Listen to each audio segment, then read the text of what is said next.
আজকে সন্ধ্যাবেলা খুব ইচ্ছে করছিল চিকেন পকোড়া খাই, তো যেই কথা সেই কাজ, বানিয়ে ফেললাম গরম গরম চিকেন পকোড়া।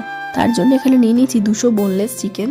তার মধ্যে দিয়েছি 1 চামচ গোলমরিচ গুঁড়ো, 1 চামচ লঙ্কা গুঁড়ো, পরিমাণ মতো নুন, 1 চামচ ধনে গুঁড়ো, 1 চামচ লেবুর রস।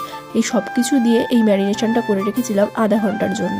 আধা ঘন্টা পার হয়ে গেলে এখানে দিয়ে দিয়েছিলাম 1 চামচ রসুন কুচোনো, কিছুটা ধনেপাতা কুচোনো, 1 চামচ আদা বাটা, মাঝারি সাইজের 3টে কুচোনো পেঁয়াজ, কিছুটা কাঁচা লঙ্কা কুচোনো, আর সবশেষে একটা ডিমটা দিয়েছিলাম চিকেনটা ভেতর থেকে জুসি হওয়ার জন্য।